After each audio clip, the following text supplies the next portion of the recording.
बिस्मिल्लाहिर्रहमानिर्रहीम। अस्सलाम वालेकुम। मैं हूँ कुरतुलैन फ़ैसल और आज मैं आपको इस साथ शेयर करूँगी आम के अचार और कूचे की रेसिपी, जो फिर आपको कभी भी बाहर से अचार नहीं मंगवाना पड़ेगा। ये मेरी मदर इन लॉ की सीक्रेट रेसिपी है।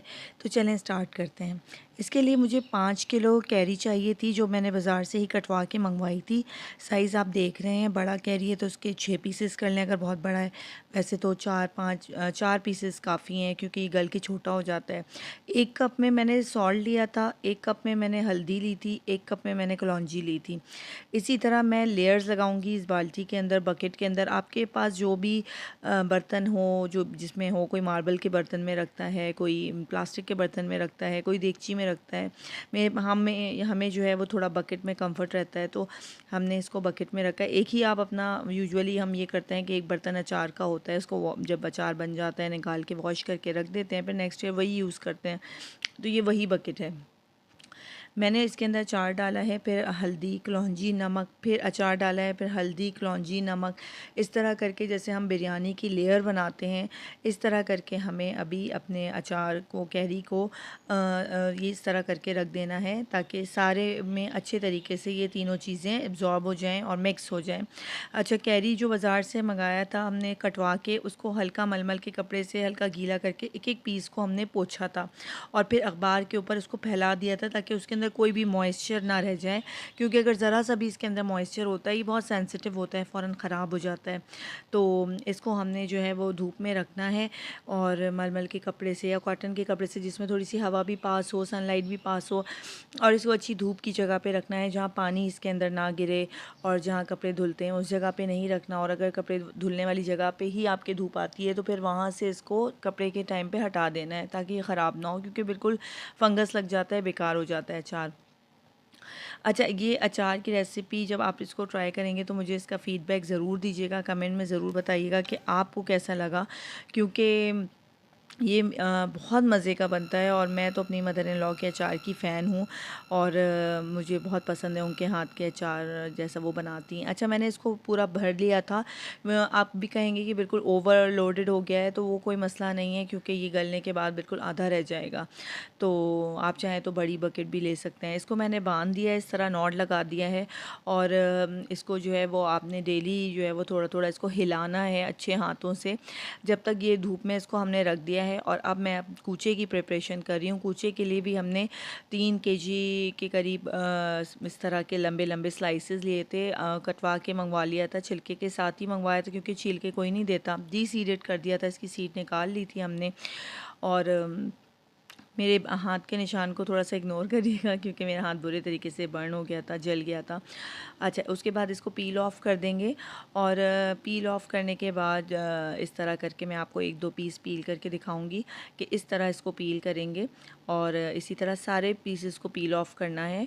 और ये कूचा बहुत मज़े का बनता है, बहुत टेस्टी बनता है। मसाले इसके अंदर वही अचार वाले ऑलमोस्ट आगे पीछे होते हैं, और क्योंकि इसका जो टेक्सचर है वो स्किन की विदाउट स्किन होता है, तो इसलिए इसके टेस्ट में थोड़ा सा फ़र्क आ जाता है। तो कुछ लोगों को कूचा पसंद होता है, कुछ लोगों को अचार पसंद होता है। इसको एक प्लास्टिक के बड़े बाउल में निकाल देंगे, क्योंकि छिलके के साथ निकालने के बाद 3 केजी कूचा जो है वो थोड़ा कम सा हो जाता है। तो इसके लिए बकेट की ज़रूरत नहीं है, और आपके ऊपर है कि आप बकेट भी ले लें, या आप जो भी अपने घर में अचार बनाने के लिए बर्तन इस्तेमाल करते हैं वो ले लें। यूजुअली मैं वाइट कलर या इस तरह लाइट कलर अवॉइड करती हूँ, क्योंकि इसमें हल्दी का स्टेन लग जाता है, और आपको हमारा बर्तन ख़राब हो जाता है। तो इस तरह करके मैंने इसको 1 बाय 1 सारा जो है वो पील ऑफ़ कर दिया था, और पील ऑफ़ करने के बाद इसको हमने इसी तरह बाउल में निकाला था। और इसी तरह सेम हमने इसके अंदर जो है वो, हमें इसमें सिर्फ गूदे की ज़रूरत होती है, पल्प की ज़रूरत होती है। उसको भी हमने इसी तरह हल्दी, नमक और कलौंजी लगा के धूप में रख दिया था। तो ये जो मेरा अचार जो मैंने पहले बकेट में बनाया था, आम का अचार, ये गल गया है। 3-4 दिन के बाद की ये वीडियो है, क्योंकि ये गल गया था। इसको मैंने अब पानी उसका स्ट्रेन कर लिया, छान लिया है, स्ट्रेन कर लिया है। और अब मैं उसको मैंने अखबार पे फैला दिया था। अब मैं इसके मसाले की तैयारी कर रही हूँ। इसके मसाले के लिए जो है वो चाहिए होगा लाल मिर्च कुटी हुई और पिसी हुई, आधा आधा पाव चाहिए होगा, उसमें कुटी हुई भी हो और पिसी हुई भी हो। इसी तरह इसके अंदर जो है वो मेथी दाना चाहिए होगा, थोड़ा सा इसको मशीन में क्रश करना होगा, चला के भुरभुरा करना होगा, क्योंकि साबुत मेथी जो है वो मुंह में आएगी और बिल्कुल भी अच्छा नहीं लगेगा। इसी तरह राई को भी हमने अच्छे से छान ली, मतलब इसकी डस्ट निकाल ली थी, चुन लिया था। साफ़ राई को आधा पाव कुटी हुई, उसको भी हमने क्रश कर लिया था मशीन में, एक दो दफ़ा चला दिया था। बिल्कुल पाउडर नहीं बनाना, इसको कुटा हुआ रखना है। इसको हमने आधा पाव डाल दिया है। याद रहे कि ये जो मैं मसाले की प्रिपरेशन कर रही हूँ ये कूचा और अचार दोनों की है। अच्छा, सौंफ डलेगा इसके अंदर, साबुत सौंफ डलेगा, ये आधा पाव डलेगा सौंफ, ठीक है। और ये ज़ीरा जो है वो भुना कुटा ज़ीरा जो है वो डलेगा, ये भी थोड़ा सा हमने भुरभुरा कर लिया मशीन में, ये भी आधा पाव डलेगा। अच्छा, ये सारा मसाला जो मैं बना रही हूँ, प्रिपेयर कर रही हूँ, ये आम के 5 किलो आम के लिए भी डलेगा और 3 किलो कूचे के लिए भी डलेगा। अगर आप इन दोनों में से कोई एक चीज़ बनाएंगे तो आप क्वांटिटी को एडजस्ट कर लीजिएगा अपने अंदाजे के मुताबिक, कि आधा पाव का आप हाफ़ कर दीजिएगा या हाफ़ से थोड़ा सा ज़्यादा आम के कूचे में डाल दीजिएगा। अच्छा, अब इसके अंदर डलेगी धनिया, धनिया कुटी हुई होगी आधा पाव। अब मैं इसको एक बड़े बाउल में मिक्स कर ले रही हूँ, और बड़े बाउल में मिक्स करने के बाद इसके अंदर मैं डालूँगी ऑयल, सरसों का प्योर ऑयल, अच्छा वाला, जो कोलू वाला ऑयल होता है वो मैंने मंगवाया था। और वो ऑयल जो है वो टोटल अचार की जो क्वांटिटी है उसमें 3 पाव तेल डलेगा, लेकिन इसके अंदर मैं एक छोटी जो वाटर बॉटल पानी की आती है वो अभी ऑयल डालूँगी उसके अंदर, क्योंकि हम सारा जो अचार है वो एक वक्त में इतना सारा अचार इस्तेमाल नहीं कर सकते, और अगर हम सब में तेल डाल देंगे तो थोड़े दिनों के बाद, 5 महीने 3 महीने के बाद ये चिपसाइन सा महकने लगता है, और इसका एक टेस्ट मतलब ये इसकी ऑर्डर भी अजीब सी हो जाती है, और इसका टेस्ट भी जो है वो अच्छा नहीं होता, ख़राब हो जाता है। अच्छा, लहसुन इसके अंदर कुटा लहसुन डलेगा, छिला हुआ लहसुन कुटा हुआ, थोड़ा सा उसको भी हम कूट लेंगे, आधा किलो के करीब डलेगा।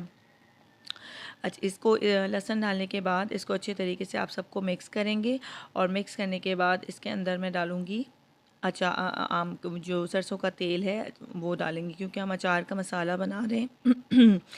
और मैं आपको एक ज़बरदस्त ट्रिक भी बताऊंगी।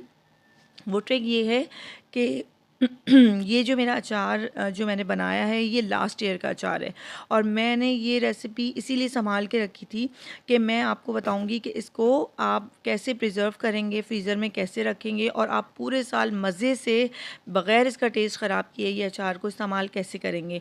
क्योंकि इस साल मैंने अचार नहीं बनाया, मैं ये लास्ट ईयर के अचार की आपको इसकी शक्ल भी दिखाऊँगी कि आज भी ये अचार कैसा है, और हम लोग पिछले साल का अचार इस साल इस्तेमाल कर रहे हैं। तो आपको ये चीज़ बहुत ज़बरदस्त लगेगी, इसीलिए मैंने इसके अंदर तेल ज़्यादा नहीं डाला। बॉटल के अंदर जो तेल है ये छोटी बॉटल का, वो मैंने मसाला इसके अंदर डाला है, और डालने के बाद इसको मैं अच्छे तरीके से, आप देख रहे होंगे कि इसकी किस तरह की कंसिस्टेंसी है, ये बहुत रनिंग कंसिस्टेंसी नहीं है और इसके अंदर बहुत ज़्यादा तेल नहीं है। अब जो मैंने अचार जो हमारा गल गया था उसमें इसी तरह लेयर लगाएंगे, थोड़ा सा आम का अचार डालेंगे, थोड़ा सा इसके अंदर जो मसाला प्रिपेयर किया है वो डालेंगे, फिर अचार डालेंगे, और इसी तरह हम इसकी लेयर मसाला और आम की लेयर बनाएंगे। अच्छा, अजवाइन जो है वो इसके अंदर डलेगा आधा पाव से भी कम, आधा पाव का हाफ़ कर लेंगे आप अजवाइन मैं इसके अंदर मसाले के अंदर आई फॉरगॉट, तो इसके अंदर मैं बाद में ऊपर से डाल दूँगी, और मैं आपको इसीलिए बता रही हूँ कि इसके अंदर अजवाइन भी लाजमी डलेगा। और अजवाइन क्योंकि बारीक होता है उसको ज़्यादा क्रश करने की ज़रूरत नहीं है, एक दफ़ा अगर मशीन में चला देंगे तो थोड़ा सा वो बहुत ज़्यादा दांतों में आता है, मुंह में आता है, अच्छा नहीं लगता, तो अजवाइन आप ऐसे ही डालेंगे। और इसी तरह कूचे के अंदर भी वही मसाला मैंने थोड़ा सा रोक लिया था, काट लिया था, और उसी मसाले को कूचे की भी लेयर बना लेंगे और कूचे के अंदर डालेंगे, क्योंकि कूचा फ़ौरन ही गल जाता है, तो एक दो दिन में ही कूचा, क्योंकि ये सिर्फ पल्प होता है तो ये फ़ौरन गल जाता है।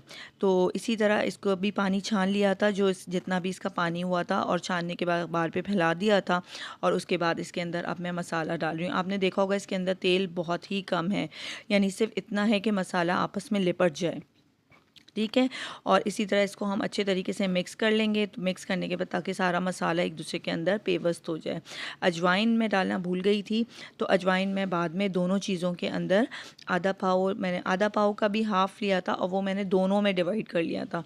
या आप ऐसा कर लें कि हाँ, आधा पाव, जैसे ये बॉक्स आप देख रहे हैं, ये बॉक्स कोई आधा पाव से भी कम है, ठीक है। तो एक अंदाज़े के मुताबिक आधा पाव का आप हाफ़ ले लें।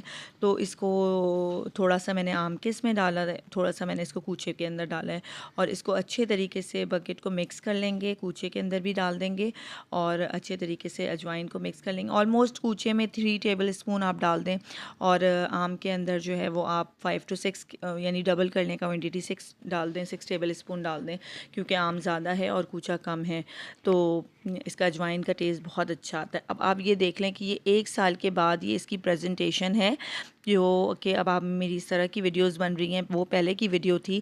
तो अब आप ये देख लें कि अब जितना अचार मुझे रिक्वायर है, मैंने वो सारा एक बड़े मोटे से प्लास्टिक के अंदर, जब वो सारा थोड़े दिन धूप में रख के, बाहर रख के, उसको मैंने फ्रीज़र के अंदर रख दिया, और मैं थोड़ा थोड़ा इस्तेमाल इस तरह करती रही कि जब मुझे ज़रूरत हुई मैंने इसको एक बाउल में निकाला फ्रीज़र से, इसके अंदर इतना ऑयल डाला कि ये बिल्कुल डिप हो गया, और डिप होने के बाद अब मैं इसको मज़े से इस्तेमाल कर रही हूँ, क्योंकि ये मेरा लास्ट ईयर का अचार है और ये उतना ही टेस्टी है, बल्कि उससे भी ज़्यादा टेस्टी हो गया है जितना लास्ट ईयर था। तो आप इसको भी यूज़ करें और आप मुझे इस तरह करके बताएं, क्योंकि अचार बनाना आसान नहीं होता, तो 1 साल बना के इंसान नेक्स्ट ईयर भी यूज़ कर सकता है। तो आप ये देखें, इसकी ना शक्ल में कोई फ़र्क आया है, ना इसके टेस्ट में कोई फ़र्क आया है। एक बड़े मर्तबान में या एक बड़े बाउल में आप इसको रख लें, थोड़ा सा ज़्यादा निकाल के, और फिर छोटे कटोरी में या छोटी बॉटल में निकाल के रख दें, क्योंकि बार बार चम्मच डालने से भी फंगस आ जाता है, थोड़ा सा भी गीला चम्मच होगा अचार फ़ौरन ख़राब हो जाते हैं। तो इस चीज़ का ख़्याल करें, आपका अचार बहुत लॉन्ग लास्टिंग रहेगा और बहुत दिन चलेगा। तो इसी तरह जो है वो बहुत मज़े का अचार बना था, आप इसको ज़रूर ट्राई करिएगा। और ये भी जो है वो मेरी मदर इन लॉ की फ्रेंड की ट्रिप थी और ट्रिक थी।